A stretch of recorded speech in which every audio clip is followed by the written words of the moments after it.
E agora chegou a hora do Curioso Game Show, o momento mais aguardado do nosso programa. E hoje os dois competidores são grandes escritores especializados em literatura jovem. Olha que não é fácil. Literatura jovem dá trabalho. E nós temos o Caio Tosi. O Caio é autor de inúmeros livros e eu vou mostrar a capa de dois que eu li e que eu adorei. Procura-se Zapata e O Segredo do Disco Perdido, que ele escreveu com o Pedro Ferrarini. E a Penélope Martins também tem livro que não acaba mais, e eu vou falar de dois que eu também li. Primeiro, Aventuras de Pinóquio, e o outro, bombadíssimo, Minha Vida Não é Cor-de-Rosa. E nós vamos aproveitar aqui para falar também de uma novidade do Caio, que é o podcast Mochila, que fala sobre autores que escrevem ficção para jovens. Penélope, você já foi convidada para falar no podcast do Caio? Eu não fui, mas eu estou mandando minha cartinha já. Eu também, ó. Também não fui. Será que ele não gosta da gente, Penélope? Eu não sei, eu acho que é algum tipo de preconceito. Caio, você não gosta da gente, Caio, é isso? Eu adoro vocês dois e vocês estão na minha lista. Eu vou posso até explicar por que vocês ainda não foram convidados. Não.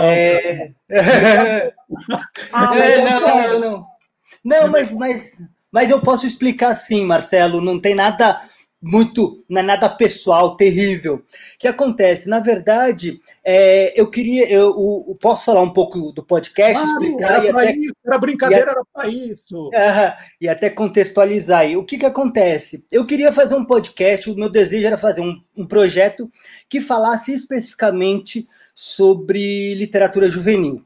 Né? Eu acho que a gente às vezes mistura muito essa questão do infantil, do juvenil e tal, e a gente esquece de olhar para o jovem leitor, e especificamente, né, para o pré-adolescente, adolescente, que é um público que eu acabei, não sei se a palavra é me especializando, mas meus livros acabaram sendo direcionados para eles, e eu me apaixonei, comecei a querer estudar, pensar e tudo mais, e me alimentar de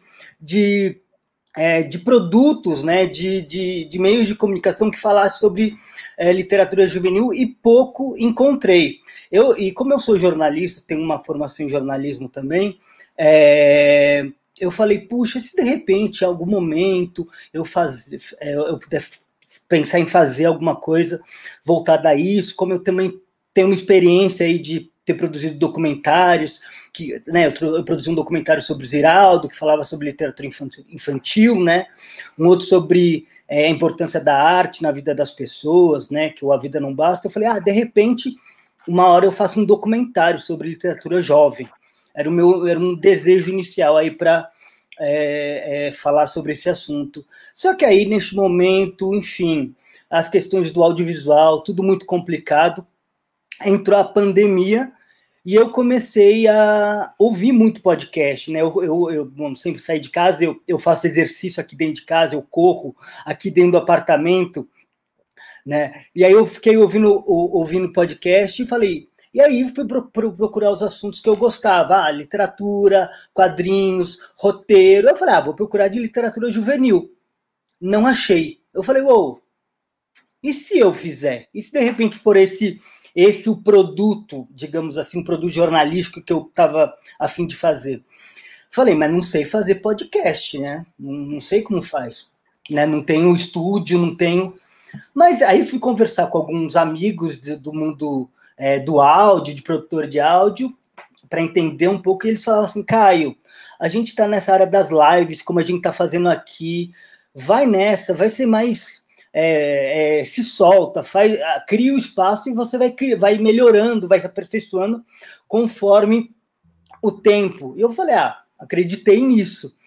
E aí, aí comecei a convidar, pensei, vou fazer uma videochamada, assim, muito inspirada nas lives, e vou gravar isso. Chamei uma amiga minha, a Queca Reis, né, que é uma pessoa da televisão e do cinema e saberia o que é um piloto. Eu falei, eu vou fazer um piloto, que se der tudo errado, você entendeu que era um piloto, né? E meio que funcionou. Lógico, sempre tem questões a melhorar, a questão do ar, do ambiente e tudo mais, mas eu gostei muito do resultado, assim, de conteúdo. Eu falei, vou fazer dessa maneira, fui convidando, fiz uma lista de convidados, e como o meu desejo era muito ter esse recorte do juvenil e ainda e tomar cuidado para não misturar infantil com juvenil, porque senão a gente, de repente, entra no mesmo lugar aí que a gente, às vezes, vê a literatura infantil e juvenil, infanto-juvenil.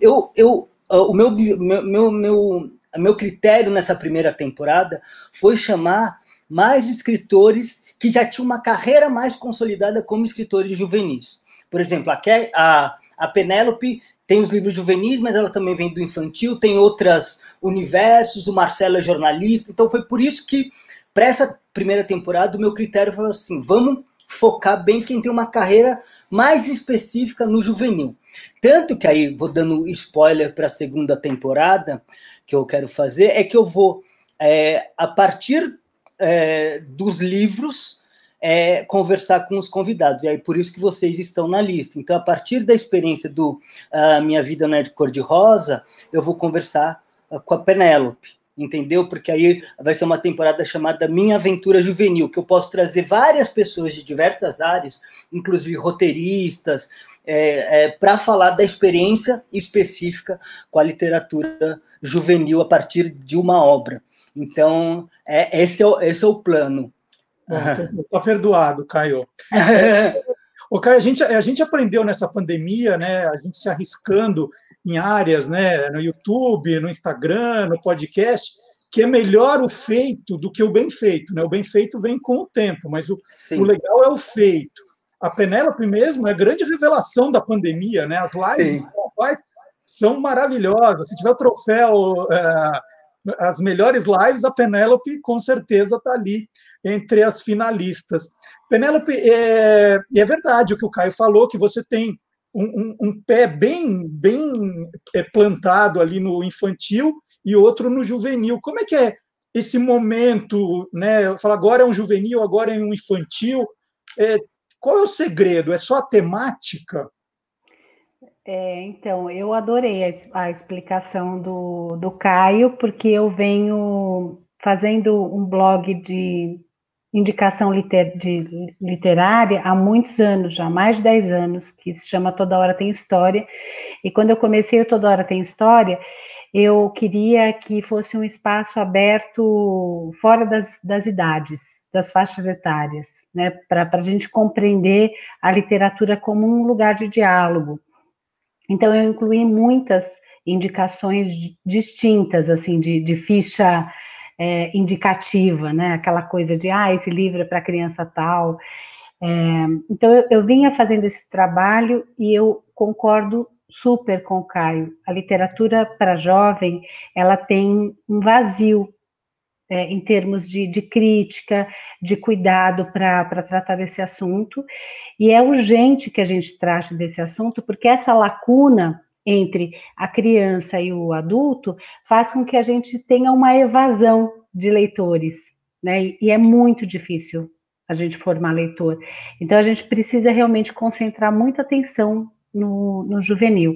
Eu entrei com o romance Minha Vida Não é Cor-de-Rosa, foi uma coisa meio por acaso na minha vida. Não é que eu não tinha vontade de escrever, mas o momento foi por acaso. Foi uma provocação do editor, que falou para mim que queria muito um romance que fosse feminista, mas que fosse um feminista inclusivo, que incluísse os meninos no debate, que fosse além da questão de gênero, e ele achou que tinha que ser eu. Eu agradeço ao Gil, né, que é o editor da Editora do Brasil, toda vez, porque, enfim, eu tinha um conto escrito, que é o primeiro capítulo já estava escrito no meu computador, mas foi por causa da provocação dele que eu fui até o final do livro, e o livro realmente tem me rendido muitas reflexões a respeito da minha própria produção. E eu me descobri, eu acho que muito mais potente escrevendo para jovem. Não que eu adoro escrever para as crianças, mas eu acho que eu converso muito bem com o adolescente. Então, esse ano, em pandemia, já escrevi alguns originais que estão guardados, e aí as coisas vão rolando. E durante a pandemia, eu fiz uma coisa muito bacana, assim, na minha vida, que foi escrever junto com outros autores.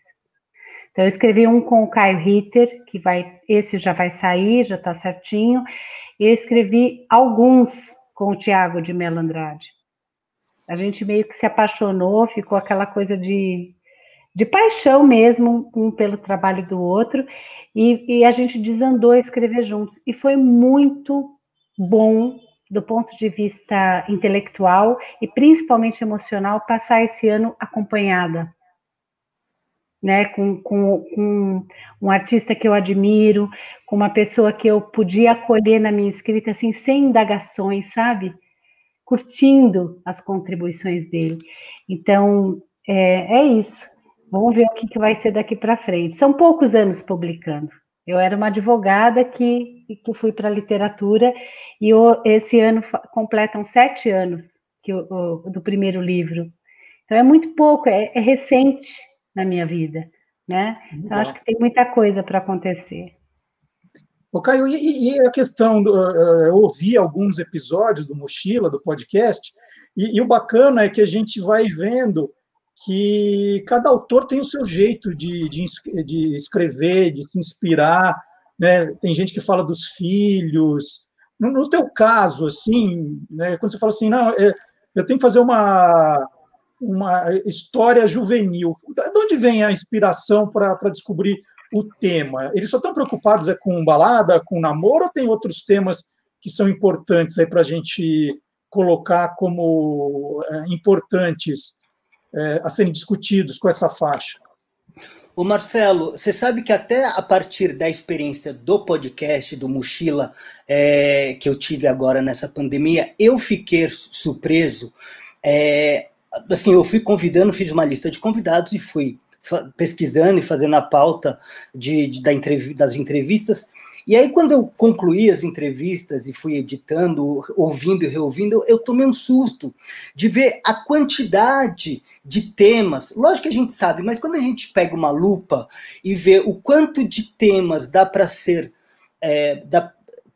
temas que podem ser tratados a partir da literatura para jovens, né? Que às vezes né, a Penélope sabe disso, é super relegada, mas acho que até mais do que é infantil, né, Penélope? Acho que é super esquecida, né? E aí eu fiquei assombrado, porque no podcast a gente falou sobre feminismo, sobre questão racial, sobre inclusão, sobre a questão do afeto entre os meninos, sobre temas tabus, sobre psicologia do crescimento. Então, tinha tantas coisas sobre audiovisual, sobre adaptação, sobre... E eu acho que é isso, Marcelo. Eu acho que a cada projeto que eu me predisponho a fazer, eu tento me desafiar, não só nos temas que eu vou abordar, mas também nos gêneros, né? Porque eu fico com um pouco de medo de eu ficar me repetindo, né? Puxa, eu já fiz uma história de mistério, como foram os que você citou aí, o Procura-se Zapata e o Segredos Perdidos, são 2 histórias de mistério. Puxa, como que eu posso fazer agora uma história mais comportamental? Porque eu acho que tudo é possível e tudo é preciso abordar para esse público. Então, no meu processo criativo, a cada vez que eu sinto que eu estou me preparando aí, ou sinto a necessidade de fazer um novo projeto, eu sento aqui na minha mesa de trabalho e falo, puxa, como eu vou me desafiar agora para fazer alguma coisa nova, diferente, e que possa conectar com o jovem. Eu acho que ouvir o jovem é uma coisa que eu sempre bato nessa tecla, sabe, Marcelo? Eu acho que a gente, às vezes, escuta pouco o jovem. Eu acho que a gente precisa entender. A gente, às vezes, não sei, eu tenho essa impressão que a gente, às vezes, fica discutindo o que eles podem e querem e deveriam ler, e a gente esquece do que eles querem ler. A gente pode gostar ou não do que enfim, do que eles estão lendo, mas eu acho que a gente precisa entender o que está conectando, né? E chegar nesse ponto de conectar e descobrir quais temas e como estão conectando é essencial aí pelo menos para o meu processo criativo. Penélope, não é difícil ouvir esse jovem, porque a gente está falando de uma idade em que eles querem ficar ali, adulto já é um ser estranho, eles querem ficar na deles, né? Tem filho agora adolescente, nossa, mas para entrar no quarto dele, você tem que, né, tirar as armadilhas, assim, né, pular o fogo, que eles querem, né, a distância, querem o espaço deles. Como é que a gente conversa? Como a gente sabe o que eles estão querendo ler, Penélope? Me ensina, por favor. Olha, eu tenho um filho adulto já como você, Marcelo, que é o meu mais velho, o André, que está com 19 anos, já é um adulto, um jovem adulto, e eu tenho a Clara com 14, quase 15 já, né? Vai fazer agora em dezembro. Eu acho que tem fases que as outras linguagens interessam mais. Então, tem fases que as outras linguagens chamam mais atenção. E a gente não pode tensionar demais nesse momento, sabe? A literatura, ela não pode entrar na vida como um inimigo, assim, tipo, tem que ler, tá. Porém, você também não pode distensionar demais, porque eu falo que o amor, ele é responsável. A gente tem que, muitas vezes a gente tem que fazer comer a salada, né? Então, a gente precisa de uma intencionalidade assim no dia a dia. Eu acho que uma casa onde os leitores adultos acontecem, é mais fácil que o ambiente vá conduzindo, né? Eles retornam aos livros em algum momento. Uma dica que eu dou para quem é leitor e quer fazer o filho leitor é separar um livro juntos e ler junto. Sabe, fazer assim, tipo, esse livro aqui é o da leitura compartilhada. E só de escolher esse livro já é um processo de diálogo muito bacana. Olha, um exemplo que eu vou dar para vocês. Eu li O Torto Arado esse ano, do Itamar Vieira Júnior, que foi um romance para mim muito significativo dos tempos, assim, e eu li com a Clara. A gente ia ler juntas, e aí a gente lia um capítulo, comentava, lia mais para frente, comentava, tal. E quando eu fui escolher o segundo livro, ela falou assim, tudo bem, vamos escolher um segundo, mas vamos escolher um tema mais leve, senão eu não vou dar conta. Uhum. Ela precisava ler algo que distensionasse. E agora a gente está lendo um romance do Gato Viajante, que eu não vou lembrar o nome da autora, que é uma autora japonesa, e está sendo super divertido, porque a gente adora gatos. O livro tem momentos dramáticos, porém, os gatos, a narrativa do gato, o gato é que conta a história, faz com que a gente se sinta acolhida pela fantasia, né, pelo fantástico. Então, eu acho que só de escolher o livro junto, você vai ouvir coisas, às vezes, do seu filho e da sua filha, que você não escutaria em outro momento. Então, vale a pena fazer leitura compartilhada para sempre. Inclusive, quem tem um companheiro, uma companheira, levar livro de cabeceira para a cama, aqueles livros que são inspiradores para conversas e para romance, leiam juntos, porque é muito difícil se relacionar ao longo da vida. É muito difícil. Então, eu acho que a gente pode fazer isso compartilhando narrativas que não são exatamente as nossas, mas que correspondem com os nossos sentimentos, né? Então, fica a dica aí. Muito bacana. Bom, gente, agora é hora do desafio para vocês. O nome do jogo é Naftelinha. E no Naftelinha, vocês vão tentar descobrir o nome de um filme. E a brincadeira é a seguinte, são 10 dicas, mas vai vencer quem adivinhar com o menor número de dicas. Então, eu vou falando, número 1, 2, 3. Quando vocês sacarem, vocês escrevem o nome do filme e a dica em que estão. Alguém pode tentar apressadamente responder e errar, o outro espera e acerta. Então, é um jogo também de estratégia, hein? Então, vamos lá, eu vou passando aos poucos. Quem souber, escreve o nome do filme e o número da dica. Aí guarda, segura, e no final nós vamos ver, então, quem adivinhou e se os dois acertarem com o menor número de dicas. Vamos lá, você que está assistindo ao programa também pode participar aqui no chat ao lado ou nos comentários. Vamos ver se vocês acertam antes do Caio ou antes da Penélope. Dica número 1. Esse filme estreou no dia 16 de novembro de 1990. É, portanto, um filme que acaba de completar 30 anos. O Caio e a Penélope eram adolescentes na época da estreia do filme. Eu não, eu já era praticamente pai nessa época, olha só. Estava para nascer o Rodrigo. Número 2, o filme tem 103 minutos de duração. Ajudou muito, né? Número 3, esse filme teve 4 sequências, mas só uma com o elenco original. Teve 4 sequências, mas só uma com o elenco original. Dica número 4, John Williams foi indicado ao Oscar de melhor canção e melhor trilha sonora. Melhor canção e melhor trilha sonora.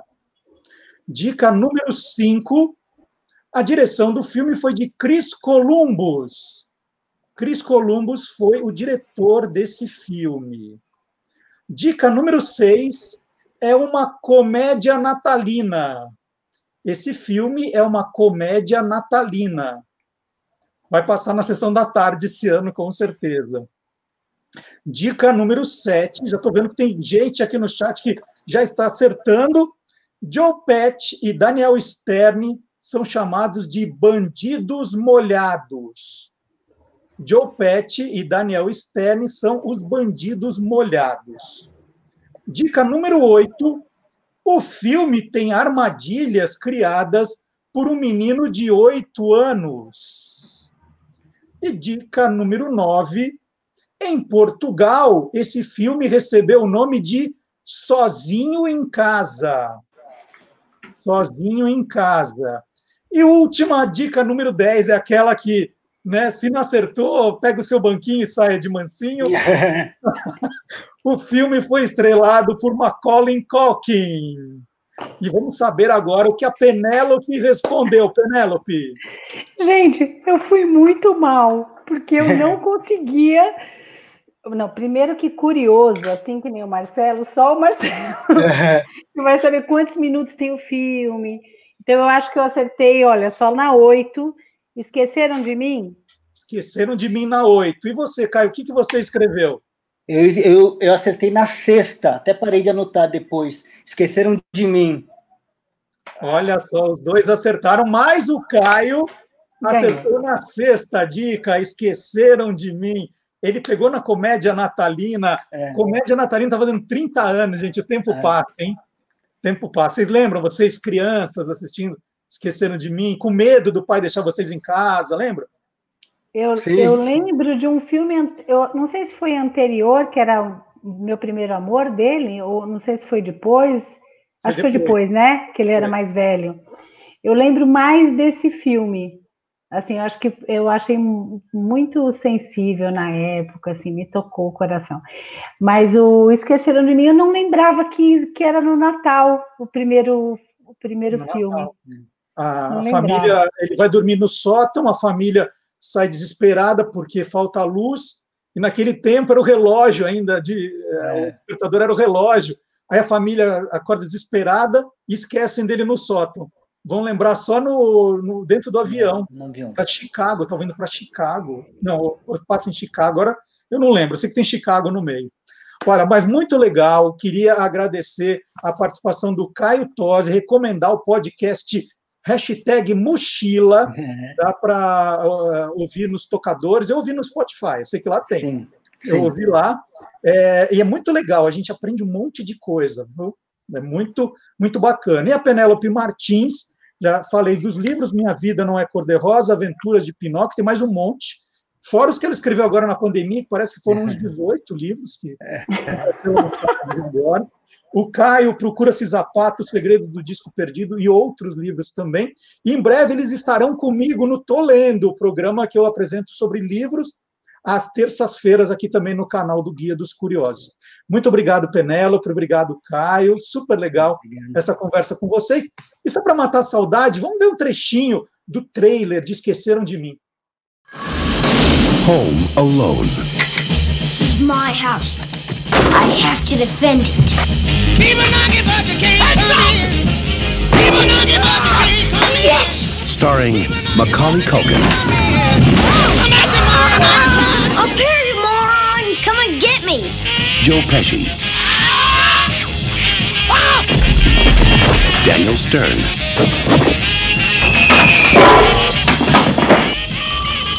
Somebody pick up. Catherine O'Hara. Pick up!